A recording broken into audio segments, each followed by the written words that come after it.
Hello மக்களே, இன்றைக்கான வீடியோவில் என்ன பார்க்க போகிறோம்னா சில்க் காட்டன் சாரீஸ் தாங்க பார்க்க போகிறோம். சில்க் காட்டனில் இன்றைக்கி ஒரு 5 கலர்ஸ் கொண்டு வந்திருக்கோம். பார்த்தாலே உங்களுக்கு தெரியும். இந்த சாரீஸோட ப்ரைஸ்ன்னு பார்த்தீங்கன்னா 870 ரூபா வரும். உங்களுக்கு வந்து நான் ஒவ்வொரு சாரீ வியூ பண்ணி காட்டுறேன் பாருங்கள்.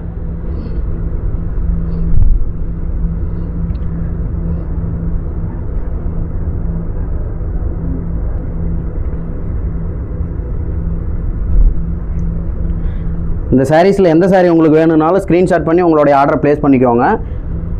சாரீஸ் மட்டும் நான் உங்களுக்கு வியூ பண்ணி காட்டுறேன். உங்களுக்கு என்ன கலர்ஸ்ன்னு வேணும்னா வாட்ஸ்அப்பில் மெசேஜ் பண்ணி கலர்ஸ் கேட்டு நீங்கள் வாங்கிக்கோங்க. ஒரு சாரீனாலும் நம்மக்கிட்ட கொரியர் ஆப்ஷன்ஸ் அவைலபிளாக இருக்குங்க. ஆர்டர் எப்படி பண்ணுறதுன்னு தெரியலன்னா ஸ்க்ரீனில் தெரியுற நம்மளுடைய வாட்ஸ்அப் நம்பருக்கு மெசேஜ் பண்ணி உங்களுடைய ஆர்டரை ப்ளேஸ் பண்ணிக்கோங்க. பார்த்தீங்களா கலர்லாம் எப்படி 5 கலர்ஸுமே நம்ம தேடி பிடிச்சி கொண்டு வந்திருக்கோங்க. எல்லாமே ஹை டிமாண்டு கலர்ஸ் தான். சாரீ இது வந்து ரொம்ப சாஃப்டாக இருக்கும். வேர் பண்ணுறதுக்கு நம்ம நல்லா இருக்கும். ஓகே, நெக்ஸ்ட் வீடியோவில் நம்ம பார்க்கலாம். பாய்.